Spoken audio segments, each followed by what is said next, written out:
আজকে জাতীয় ঐক্যমত্য কমিশনের আহ্বানে সর্বদলীয় যেই বৈঠকটি হয়, সেখানে আমরা জাতীয় নাগরিক পার্টির পক্ষ থেকে স্পেসিফিকভাবে 3টি বিষয় নিয়ে কথা বলেছি।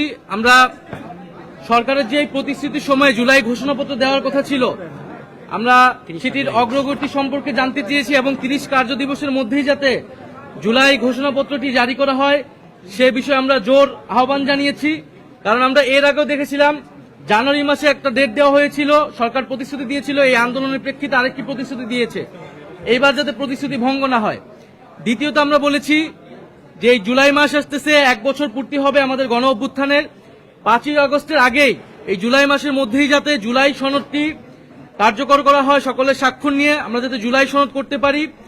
এবং জুলাই সনদ কার্যকর হওয়ার আগে নির্বাচনের তারিখ ঘোষণা করা ঠিক হবে না। জুলাই সনদ ঘোষণার আগে যদি নির্বাচনের তারিখ ঘোষিত হয় তাহলে সংস্কার প্রক্রিয়া ব্যাহত হতে পারে। তাই আমরা আহ্বান জানিয়েছি যে 16 বছর আমরা অপেক্ষা করেছি, 10 মাস অপেক্ষা করেছি, আমরা আরো 2 মাস অপেক্ষা করতে চাই এবং সরকারকে সময় দিতে চাই। সকল রাজনৈতিক দল মিলে এই 2 মাসের মধ্যে আমাদের যে জুলাই সনদ, যেখানে জনগণ তার ভবিষ্যৎ বাংলাদেশের রূপরেখা, শাসন ব্যবস্থা পরিবর্তনের মৌলিক সংস্কারের রূপরেখা দেখতে পারবে, সেই জুলাই সনদ হওয়ার পরে একই সাথে আমরা তখন নির্বাচনের তারিখটি যাতে সরকার ঘোষণা করে, আমরা সেই দাবি জানিয়েছি। এবং জুলাই সনদ হওয়ার পরে আমরা আমাদের দলীয় মন্তব্য জানাবো যে কোন সময় নির্বাচন আমরা চাচ্ছি। আর সর্বশেষ আমরা নির্বাচন কমিশনের কথা বলেছি, যেটা আমরা এর আগেও বলেছি যে আমাদের একটি সুষ্ঠু নির্বাচনের জন্য আমাদের সবচেয়ে গুরুত্বপূর্ণ বিষয় হচ্ছে নির্বাচনী ব্যবস্থার সংস্কার।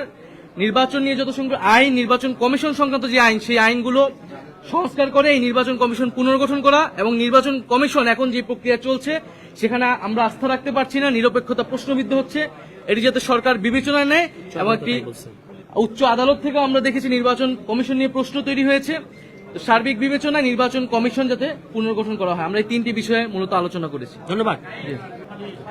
জুলাই ঘোষণাপত্র হচ্ছে এই জুলাই গণ অভ্যুত্থানের যে ইতিহাস, কোন প্রেক্ষাপটে জুলাই গণ অভ্যুত্থান সংঘটিত হয়েছিল, জুলাই গণ অভ্যুত্থানের অঙ্গীকারনামা এবং আকাঙ্ক্ষা, সেটার একটা ঐক্যমতের দলিল, যেটা মূলত ইতিহাস বিকৃতি ঠেকাবে এবং এই জুলাই গণ অভ্যুত্থান এবং শহীদ আহতদের একটা সাংবিধানিক স্বীকৃতি দিবে। কারণ এই ঘোষণাপত্রই পরবর্তী সংবিধানে কিন্তু সংযুক্ত হবে।